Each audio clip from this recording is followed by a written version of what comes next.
The floorboards groaned, surrendering a secret held for half a century. Beneath the dust and decay, a child's silver locket lay beside a leather-bound diary, its pages filled with the elegant script of a woman who had vanished from history. For Sarah, a divorced mom just trying to build a new life, this discovery would unravel a town's forgotten tragedy and prove that some ghosts don't want to haunt. They just want to be heard. Before we carry on, please hit the subscribe button to make my day and let me know where you are watching from in the comments. Sarah taped the last cardboard box shut.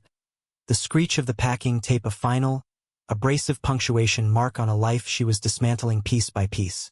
Her late 30s had brought not the settled comfort she'd once envisioned, but the sharp, clean fracture of a divorce that had left her feeling hollowed out. The architect in her, the woman who built worlds from blueprints and logic, surveyed the sterile white apartment, a space now defined only by the geometric ghosts of departed furniture and the echoes of a shared life that had evaporated into bitter silence. This project, the one she was running toward, was not just about finding a new home. It was a desperate attempt to absorb her grief into a structure of wood and stone, to rebuild a sense of self from the foundation up. Her son, Leo, a 10-year-old with his father's thoughtful eyes and a sensitivity that felt both a blessing and a curse, sat on the floor, listlessly scrolling through photos on a tablet. He was a ship cut from his moorings, withdrawn and adrift, missing his friends, his school, his father. The prospect of moving to the middle of nowhere had been met with a profound and weary lack of enthusiasm that tugged at Sarah's already frayed heart. She knelt beside him, her hand resting on his thin shoulder. "Ready for an adventure?" she asked, her voice straining for a brightness she did not feel. Leo just shrugged, his eyes never leaving the screen. The drive to Havenwood was a slow bleed from monochrome to muted color. The sprawling concrete arteries of the city gave way to two-lane highways that unspooled through rolling hills, the landscape painted in the earthy tones of late autumn.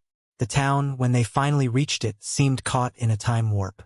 Faded storefronts with hand-painted signs advertised services that felt decades old. A hardware store, a diner with a flickering neon sign, a general store with a porch full of rocking chairs. An air of quiet resignation hung over the place, as if the entire town had collectively sighed and settled into a long, slow decline. And then she saw it. From the valley road, the schoolhouse was a stark, two-story silhouette on a hill overlooking the town. Its bell tower, a lonely watchman against a vast, indifferent sky, seemed to pierce the clouds. It looked less like a building and more like a monument to forgotten things, its windows like vacant eyes staring out at a world that had long since moved on. A shiver, equal parts trepidation and exhilaration, traced its way down Sarah's spine. This was it. This was the problem she had chosen to solve.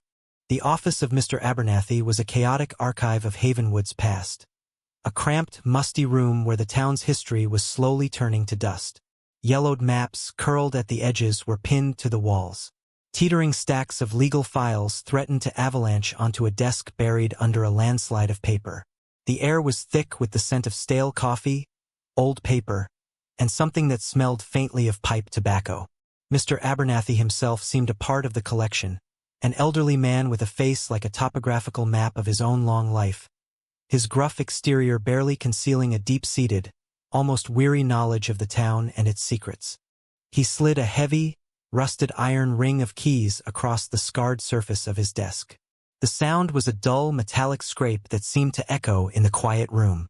Beside the keys, he placed the deed, its parchment speckled with the brown and gray constellations of mildew. "Been empty since the flood of 1975, he said, his voice a low rumble. "The bell hasn't rung in 50 years. Folks say it's haunted, you know. A sad place." He peered at Sarah over the top of his spectacles, his gaze sharp and curious. "You sure you're up for this, ma'am? It's more than just a fixer-upper. It's a piece of town history, and some of it best left buried." The warning hung in the air, laced with a tired curiosity that made Sarah's resolve harden. "I'm not afraid of a little dust, Mr. Abernathy," she replied, her voice steady, betraying none of the frantic uncertainty churning inside her. "Or a few stories. Every old building has them. It needs a second life." She picked up a pen and signed the papers with a single, decisive stroke, the ink a stark, definitive black against the aged paper. For Sarah, the weight of the keys in her hand was a grounding, tangible promise of a new beginning. This was a problem she could solve with blueprints and hard work, with plaster and paint and precision. It was a clean, physical challenge, a welcome antidote to the messy, emotional wreckage of her marriage, which had no clear angles, no load-bearing walls to guide her. This she could fix. Leo, meanwhile, was entirely unimpressed by the gravity of the moment. His attention, which had been drifting around the cluttered office, was finally captured by a large glass jar of old-fashioned striped candy sitting on the corner of the desk, a small, bright island of color in the sea of beige and brown. Mr. Abernathy followed his gaze and chuckled, unscrewing the lid. "Go on, son. Help yourself." The heavy oak doors of the schoolhouse groaned open on protesting hinges, revealing a cavernous space that seemed to have been holding its breath for half a century. Arched windows, tall and elegant, were caked in so much grime that they allowed only weak, sanctified shafts of sunlight to filter through, illuminating millions of dancing dust motes in the still air. The atmosphere was thick with the unique perfume of time, a blend of chalk dust, decaying wood, and the damp, earthy scent of a place long neglected by the living. Desks lay overturned, their wooden surfaces coated in a thick, uniform blanket of gray dust. At the front of the room, a massive blackboard stood as a ghostly canvas, covered in the faded, illegible cursive of a long-forgotten lesson. Sarah, her architect's eye already taking in the solid bones of the place, the good light, the soaring height of the ceiling, ran a hand over the top of a small desk. Her fingers traced the initials AP, carved deep into the wood, a crude heart surrounding them. She imagined the generations of children who had sat in this room, their lives stretching out before them, full of whispered secrets and classroom daydreams. Leo's initial boredom, which had clung to him like a shroud, began to give way to a sense of spooky adventure. He wandered the room, his footsteps echoing in the vast space. He kicked experimentally at a pile of debris near the back wall, a cascade of plaster dust and rotted leaves. The small motion uncovered something unexpected. Lying half-buried in the detritus was a single, child-sized leather shoe. It was perfectly preserved, the leather still supple, the laces still tied in a neat bow, as if its owner had simply vanished right out of it. Leo picked it up, turning it over in his hands with a new flicker of interest in his eyes. Sarah felt a profound chill that had nothing to do with the autumn air seeping through the cracked window panes. It was a palpable sense of being watched, of stepping into a place where time had not so much passed as it had stopped, abruptly and without warning. The silence here was different from the city's absence of noise.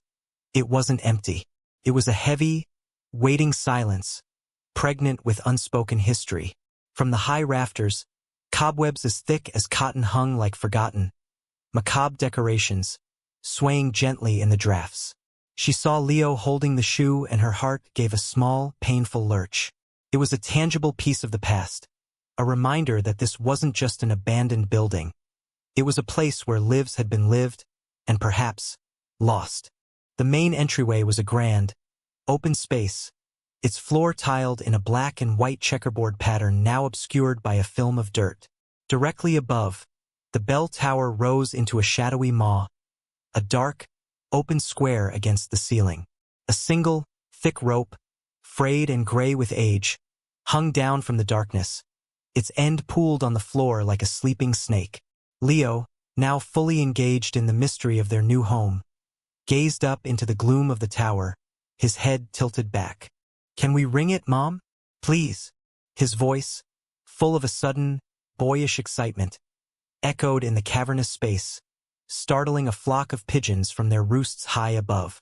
Mr. Abernathy said it hasn't rung in 50 years. Let's see if it still works. A small, genuine smile touched Sarah's lips, the first she'd felt in what seemed like weeks. It was a moment of shared adventure, a spark of connection that broke through the heavy clouds of her worry. "I don't know, sweetie. It looks ancient. It might just fall apart." She looked from his hopeful face to the thick, coarse rope. "But I suppose a little noise is the first step to bringing a place back to life. That was all the encouragement he needed. Leo grabbed the rope with both hands, his small frame straining with the effort. He leaned back, putting his entire weight into it, his sneakers sliding on the dusty floor. For a moment, nothing happened. Then, with a groaning shudder that seemed to run through the building's very bones, something high above gave way. A thick shower of dust, dried leaves, brittle twigs, and the skeletal remains of a bird's nest rained down from the tower's opening, coating Leo's hair and shoulders in a layer of grime. The bell itself didn't ring. There was no clear, metallic peal. Instead, it emitted a deep, groaning clunk, a hollow, mournful sound that reverberated through the floor and up into Sarah's bones. As the dust began to settle, swirling in the weak sunlight, Sarah saw that the violent tug on the rope had dislodged something else. A second rope, much thinner and cleaner, had swung loose from the shadows. Previously invisible against a dark, massive crossbeam, it now hung eerily in the open air.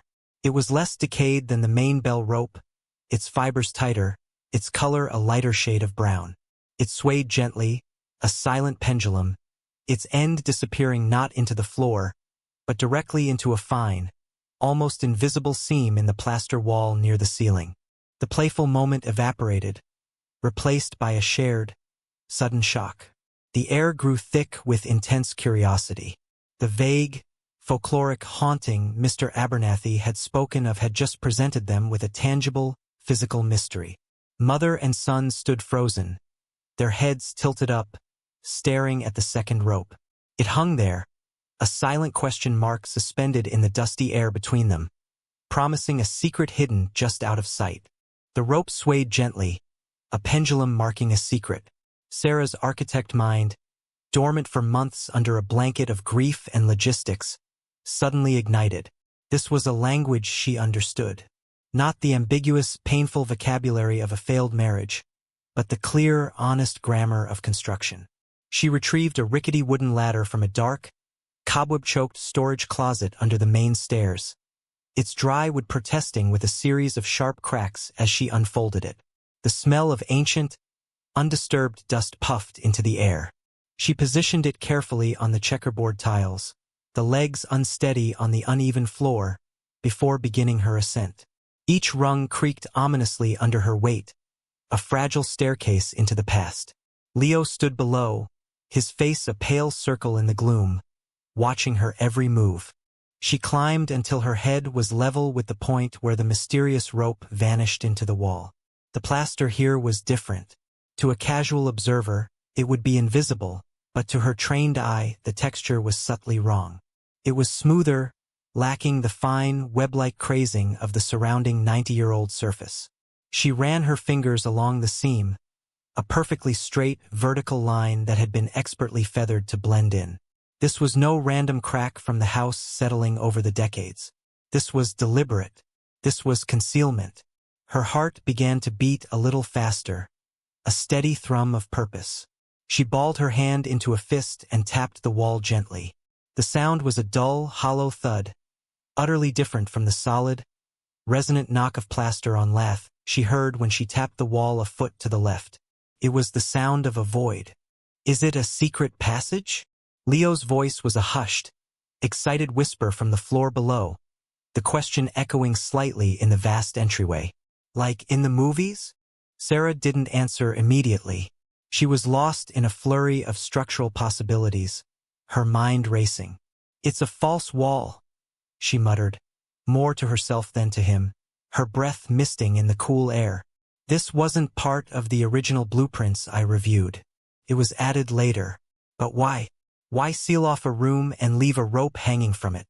A surge of adrenaline, clean and sharp, coursed through her. It was a feeling she hadn't experienced in months. A potent cocktail of curiosity and determination that pushed aside the dull ache of her recent life. This was a puzzle of wood, plaster, and history. It was a clean, solvable problem. A welcome, solid thing to push against after months of wrestling with the messy, unsolvable emotions of her divorce. This wall had a secret, and she had the skills to make it talk. She descended the ladder, her movements now filled with a newfound energy. Her toolbox, a heavy-duty steel case full of the trusted instruments of her trade, was in the back of the car. The metallic click of its latches opening echoed decisively in the waiting silence of the schoolhouse. She selected a heavy crowbar, its steel cool and solid in her grip, and a claw hammer.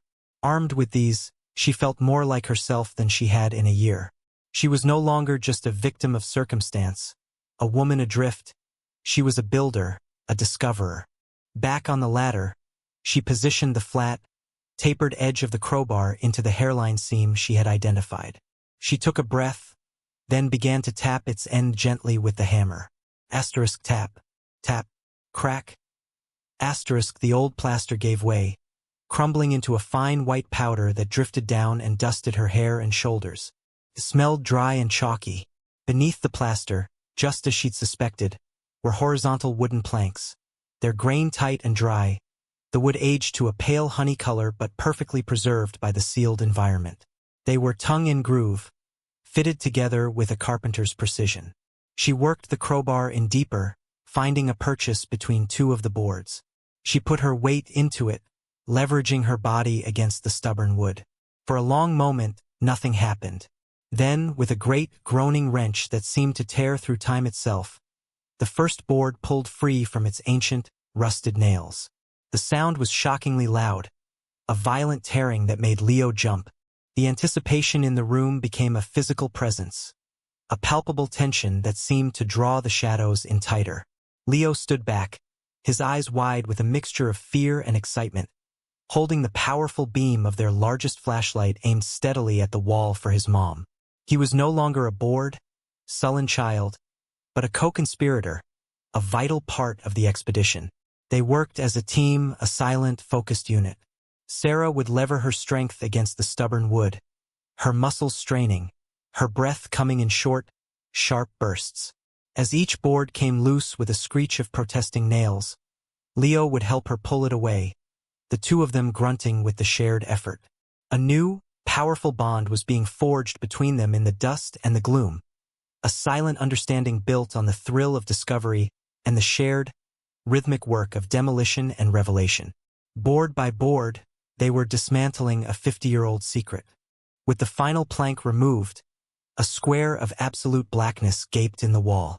A wave of cold, still air, utterly different from the damp, musty air of the main schoolroom, washed over them. It smelled of dry pine, of old paper, and something else, something faint and floral, like the ghost of a perfume or dried flowers pressed between the pages of a book. It was the smell of forgotten memories. Sarah, her heart pounding, aimed her own powerful flashlight into the void. The beam cut a clean, white cone through the absolute darkness, revealing an impossible scene. It was a small, windowless classroom, a perfect, undisturbed time capsule. 6 small wooden desks, each with a white ceramic inkwell set into its top right corner, were arranged in 3 neat rows of 2. At the front of the room, facing the desks, stood a larger teacher's desk, its surface clear and polished. There was no dust. There were no cobwebs thick as cotton, no signs of the decay and neglect that had consumed the rest of the building. The air was so still and sterile it was as if the room had been hermetically sealed, cut off from the world and holding its breath for half a century. The profound, waiting silence was its most striking feature. It was a silence that felt heavier, deeper, and more absolute than the vast emptiness of the main schoolroom. This wasn't just an absence of sound, it was a presence, a stillness that seemed to absorb the noise of their own breathing. The flashlight beam glinted off the polished surfaces of the desks, surfaces that should have been coated in a thick layer of grime but were instead clean, as if they had been wiped down only yesterday. It was breathtaking and deeply, deeply unsettling. They stood there for a long time, simply staring into the impossible space. Sarah finally broke the spell, her voice a low murmur. "Okay, let's see what's in there." She carefully passed her flashlight to Leo and swung her legs over the threshold, dropping the short distance to the floor inside. Her boots made a soft, shuffling sound on the clean wooden floorboards. Leo, after a moment's hesitation, handed her back the light and scrambled in after her. Inside, The feeling of reverence intensified. Leo was uncharacteristically quiet, his usual boisterous energy replaced by a wide-eyed awe. He walked slowly between the small desks, running a finger over one of the inkwells, as if he had stepped into a sacred place. Sarah moved toward the teacher's desk at the front of the room, her flashlight beam dancing across the pristine blackboard, which was wiped clean, a blank slate waiting for a lesson that never came. The room felt like a sanctuary, a pocket of preserved time. And then she saw it. Resting on the seat of the simple wooden teacher's chair, placed carefully in the center as if its owner had only just stood up and intended to return at any moment, was a small, heart-shaped silver locket on a delicate, tarnished chain. Beside it lay a small, leather-bound diary, its cover smooth and unblemished by time. They were the only objects not put away, the only signs of a life interrupted.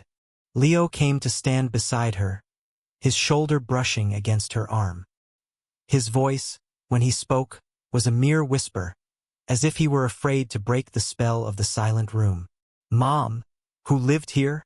Sarah's own voice was equally soft, filled with an awe that bordered on veneration. She couldn't take her eyes off the locket and the diary. "I think a teacher," she breathed, "and her students. A secret class." This wasn't just an architectural anomaly she had uncovered. It was a place of deep personal significance, a haven built with purpose and love. The feeling was so strong it was almost a physical presence in the cold, still air. With a hand that trembled slightly, she reached out and gently picked up the locket. It was cool to the touch, its silver surface holding the chill of the sealed room. The chain was so fine it felt like a strand of spider silk against her skin. With her thumb, she found the tiny clasp. It took a moment, her fingers feeling clumsy and oversized, but then it clicked open. She held her breath as she revealed the contents. One side of the heart was empty, a polished silver oval waiting for a face that was never placed there. The other side held a tiny, faded photograph, no bigger than her thumbnail, protected by a thin pane of glass. It was a black and white portrait of a young woman, perhaps in her mid-20s. She had a cascade of dark hair pulled back from her face, and her expression was one of gentle intelligence. Her eyes were kind, seeming to hold a deep well of empathy, and a small, knowing smile played on her lips, as if she were in on a wonderful secret. It was a face full of life, hope, and a quiet strength. And in that instant, looking at the face in the locket, Sarah knew. This was not a place of malice. This was not a story of a terrifying phantom. This, she knew with a certainty that settled deep in her bones, was the ghost of the schoolhouse.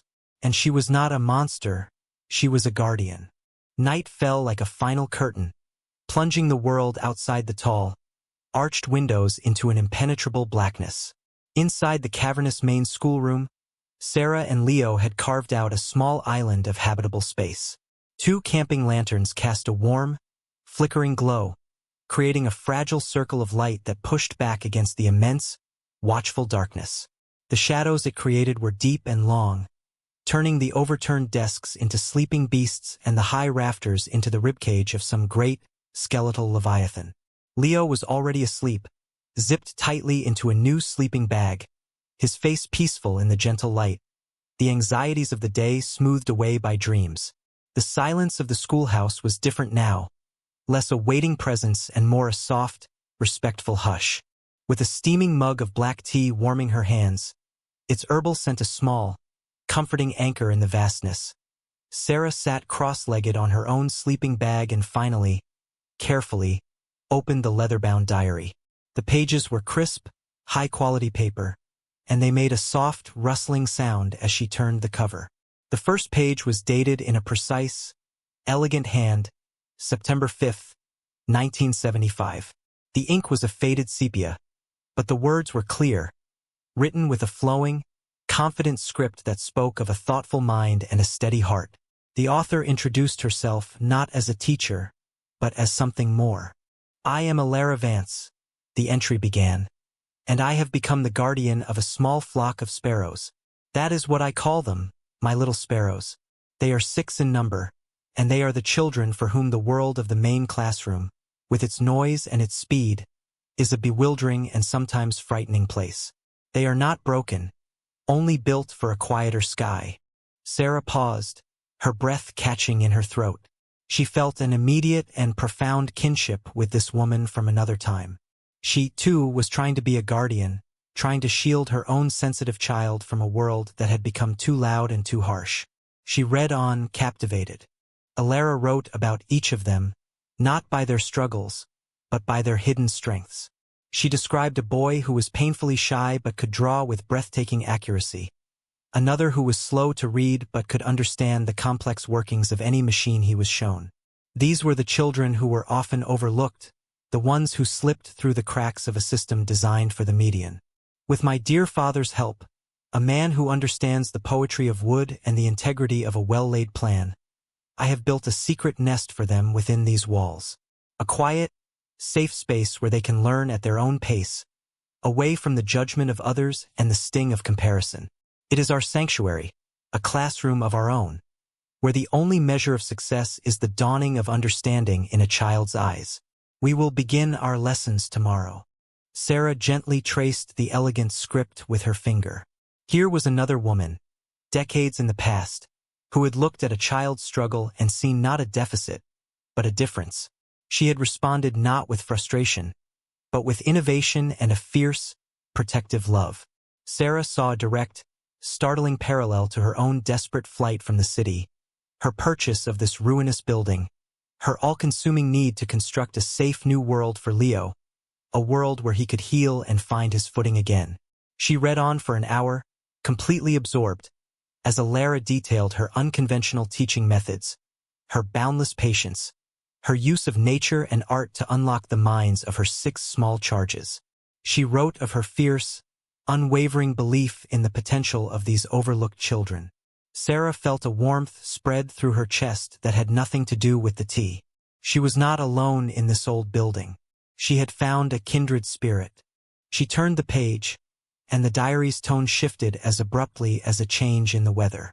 The entries were now dated in mid-October, the elegant script becoming slightly more hurried, the loops and flourishes tighter, more compact. The subject was no longer the small triumphs of the classroom, but the growing menace of the sky. The rain began 3 days ago, Alara wrote, and it has not stopped. It is a relentless, dispiriting drumming that has stolen the color from the world, leaving everything a uniform shade of gray. The sky has turned a bruised purple, and the air is heavy with the smell of ozone and wet earth, a scent that is both electric and funereal. The children are restless, their energy contained by these walls, their faces pressed against the glass of the main room windows, watching the world dissolve. A few pages later, the tone was more urgent. The creek behind the school, normally a gentle stream where the children search for flat skipping stones, has become a roaring, mud-brown beast. It has devoured its banks and is now a churning, angry river, carrying with it whole branches and the sad debris of the world upstream. The sound of it is a constant, low growl that we can feel in the floorboards. The rain is no longer a pitter-patter.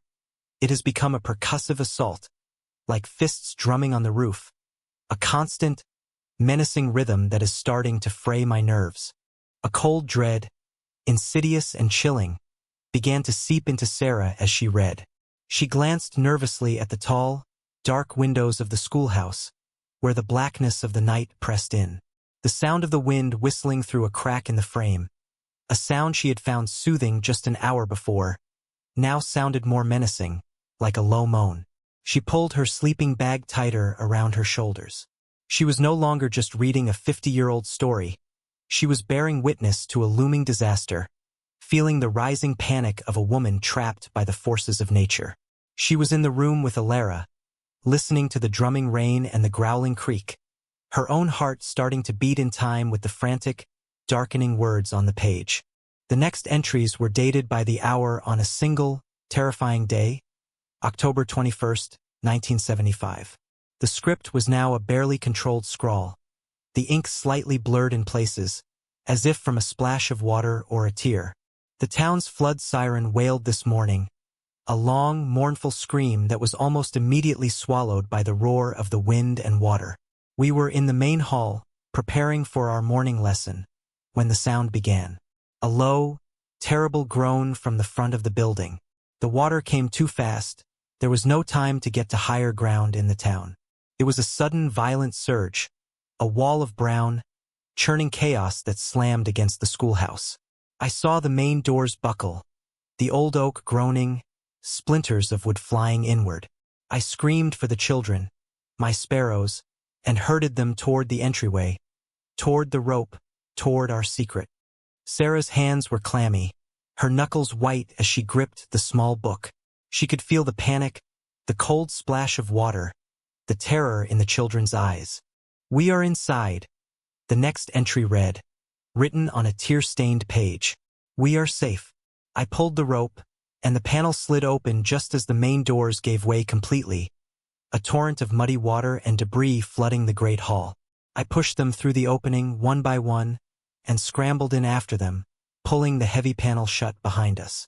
The room, built by my father with a slightly raised foundation and sealed as tight as a drum, has become our ark. The sound of the flood is a deafening, chaotic roar outside our sanctuary. But in here, there is only the sound of our own breathing and the frantic beating of my heart. On that same page, as if to ground herself, to hold on to the reality of what she was protecting, Alara had listed the names of the children she sheltered, each name a prayer, each one followed by a small, personal detail that made them achingly real. My brave little sparrows, safe with me now. Arthur, who can name every bird by its song, and who is trying to identify the sounds in the water. Benjamin, so quiet, but with the brightest, most observant eyes, watching me for cues, his small face a mask of trust. Daniel, who always trips over his own feet but has the kindest heart, and who just shared his only biscuit with Jacob. Michael, the little storyteller, who can spin a yarn from a single stone, and is already planning the tale of our great adventure. William, the artist, whose pockets are always full of charcoal, and who is drawing our submarine on a spare sheet of paper. And little Jacob, who is afraid of the dark but says he is not afraid of this adventure, not as long as we are all together. In the margins of the page, Alara had sketched small, intricate symbols of hope, a flower with its head unbowed, a bird in flight, a tiny, detailed sun. Below the list of names, she had written one final, desperate paragraph. The water is halfway up the main windows now. I can see the murky brown line through the crack in our wall. The children are frightened, but they are so brave. I have told them it is a game, an adventure. We are pirates on a secret island, waiting for the tide to go out. Jacob holds my locket in his hand, his knuckles white. I told him it is a magic charm to keep us safe, that its heart will keep beating for us. I pray to God it is enough. Sarah had to stop. She closed her eyes, the image of the 6 children and their young guardian, huddled in the dark, secret room, overwhelmingly vivid. She saw Jacob, his small hand wrapped tightly around the silver locket she had held just hours before, believing in its magic with all his might. She felt the weight of Alara's prayer, a prayer that had echoed in this sealed space for 50 years. With a deep, shuddering breath, she turned to the final entries. They were written 2 days later, the script shaky with exhaustion, grief, and a dawning horror that was worse than the flood itself. The water had receded, leaving behind a world coated in a thick, foul-smelling layer of mud and ruin. Rescuers, navigating the devastation in flat-bottomed boats, had finally heard their faint calls for help. They had broken down the remains of the main doors and found Alara and the 6 children, all of them cold, hungry, and exhausted, but safe and completely unharmed. But the diary revealed a horrifying, sickening twist. Alara's tone, which should have been one of pure, unadulterated relief, turned to one of hollow despair. "They are safe," she wrote. "That is all that matters. My sparrows will fly again.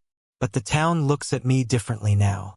My own small house by the creek is gone, swept away as if it were made of paper.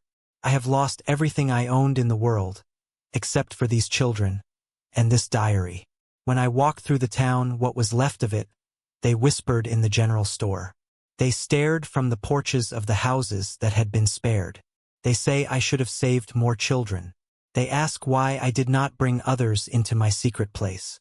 They do not understand how fast it happened, that there was no time, that it was a miracle I saved even one. The final entry was a cry of pure anguish. The story is already changing. The whispers are growing louder, twisting the truth into something ugly and unrecognizable. I am not the woman who saved 6 children. I am the strange teacher who practiced some dark magic to protect her special room while their own homes were destroyed and their own possessions were washed away. I see only suspicion in their eyes, not gratitude. I see blame. I see the raw, ugly face of their grief turning on me, the outsider. I must leave this place. I cannot stay where my miracle is seen as a betrayal. My heart is as broken as this town. Sarah closed the diary, a profound, aching sadness settling over her. Her hands were trembling. Alara Vance wasn't a ghost who haunted the schoolhouse out of malice. She was a hero who had been turned into a ghost by rumor, jealousy, and the collective, unbearable grief of a shattered community. The haunting Mr. Abernathy had spoken of, the sad feeling of the place, it wasn't a spirit rattling chains. It was the lingering, suffocating weight of a terrible injustice. The whispers he had mentioned weren't about a phantom. They were the real 50-year-old echoes of a town's collective guilt, a story they had buried and twisted to cope with their own devastating loss. The schoolhouse wasn't haunted. It was holding a memory, and Sarah now held the key not just to the building, but to the truth. The Havenwood Town Hall was the architectural opposite of the schoolhouse. Where the school was a place of organic decay, of deep shadows and whispered history, the hall was a sterile, brightly lit box. Fluorescent lights hummed with an insistent, clinical buzz, casting a flat, unforgiving glare on the rows of cold metal folding chairs. The air, smelling faintly of floor polish and stale coffee from a percolator in the corner, was buzzing with the quiet, expectant chatter of the townspeople. They had turned out in force, their faces a mixture of ingrained skepticism and raw curiosity about the city woman and her mysterious plans for the infamous schoolhouse, a place that had been a fixture of their collective folklore for as long as most of them could remember. Mr. Abernathy sat near the front, his hands resting on the knob of his cane, his expression as unreadable as a weathered stone. Near him, a stern, portly man with a florid face watched Sarah with open hostility. This, she knew, was Councilman George, a man who had been advocating for the school's demolition for the better part of a decade. Sarah stood at a simple wooden lectern, the small, leather-bound diary placed carefully before her like a sacred text. Her hands were trembling slightly, so she clasped them together on the lectern's edge, her knuckles white. In the front row, Leo sat straight and tall, his eyes fixed on his mother, a silent, unwavering pillar of support that gave her more strength than he could possibly know. The low murmur of the crowd died down as George stood up, his bulk seeming to fill the space. "Ma'am, we appreciate you coming," he began, his voice booming with an easy, practiced authority that grated on Sarah's nerves. "We hope you're here to tell us you've come to your senses. That building has been a source of morbid tales and a blight on this town for 50 years. It's a magnet for trouble and a sad reminder of things best forgotten. We have a generous offer from a developer for that land, and frankly, we hope you're here to announce you'll be taking it and tearing that eyesore down." A murmur of agreement rippled through some sections of the crowd.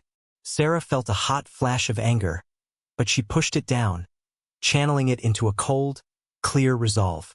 She took a deep breath, leaned into the microphone, and heard her own voice, surprisingly clear and steady, fill the silent room. "Actually, Councilman, I'm here to correct the story.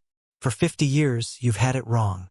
She paused, letting the words hang in the air, letting the surprise register on their faces.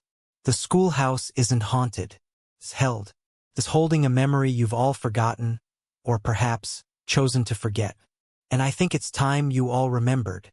A different kind of murmur ran through the crowd now, one of confusion and intrigue. George remained standing, his face clouding over with irritation, but Sarah ignored him. Her voice gaining strength and a quiet passion, she began to speak. She told them about the second rope, hidden in the shadows for half a century.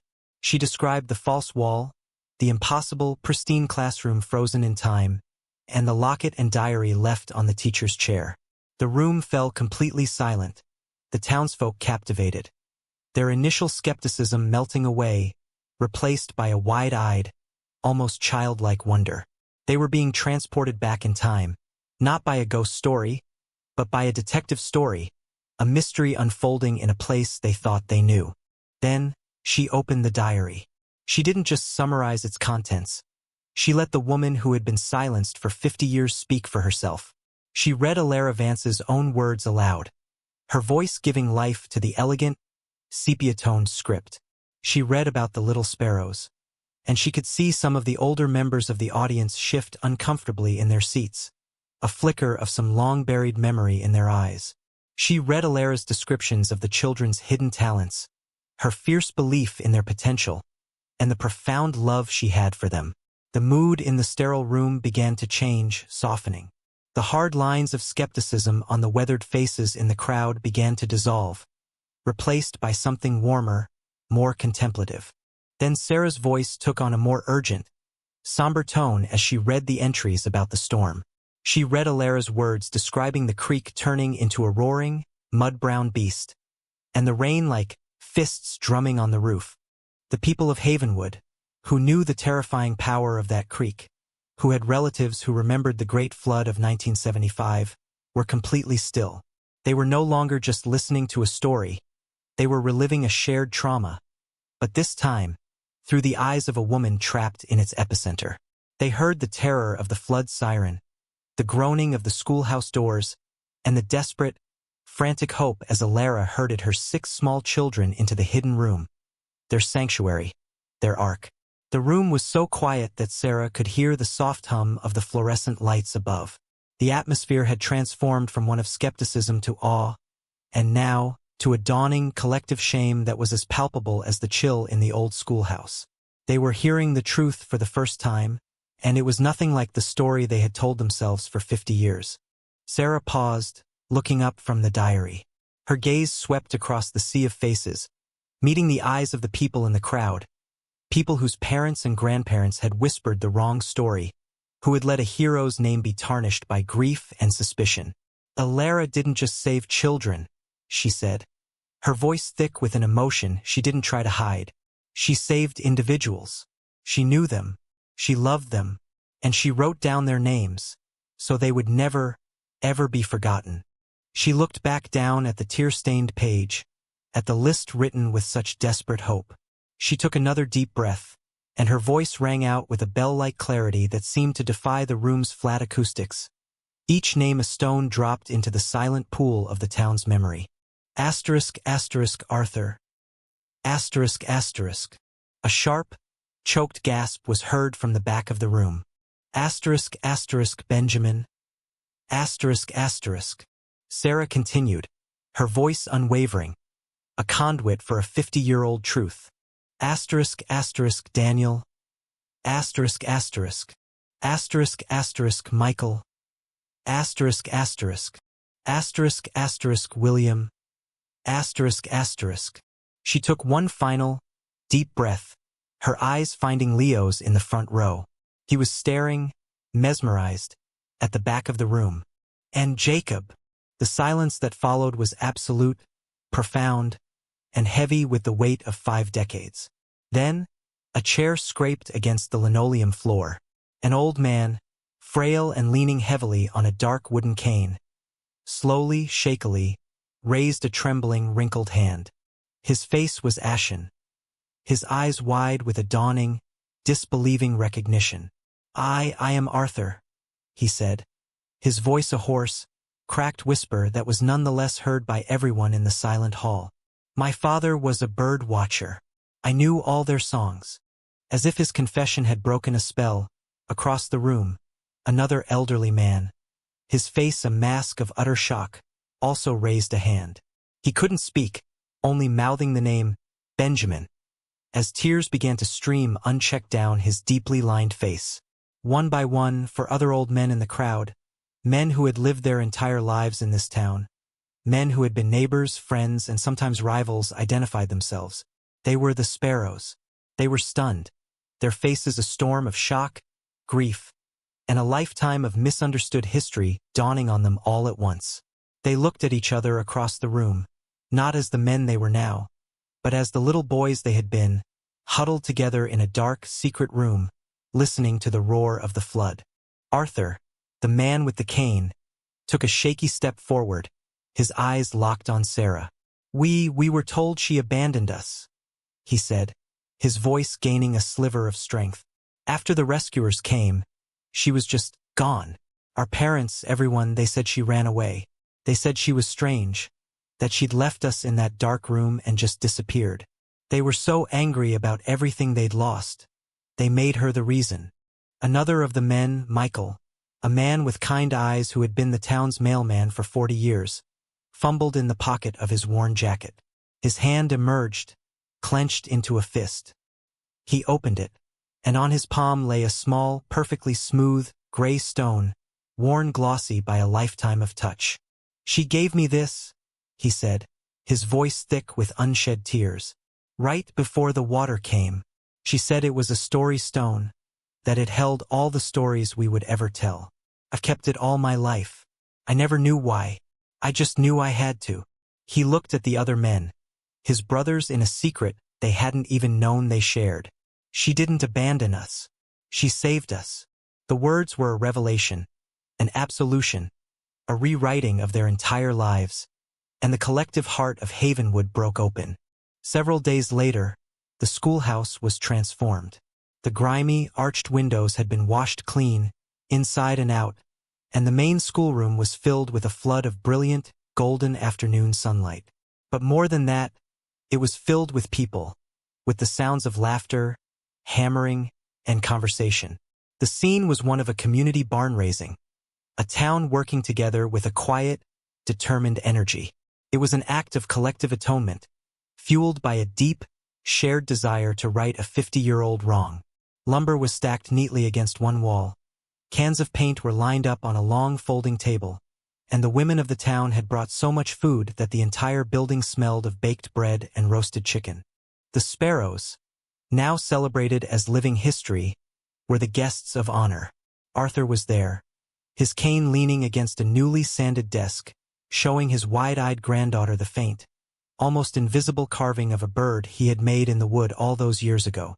Michael, the storyteller, sat on a low stool near the newly cleaned blackboard, the gray story stone in his hand, telling a rapt group of children, including a spellbound Leo, the tale of their great adventure in the submarine.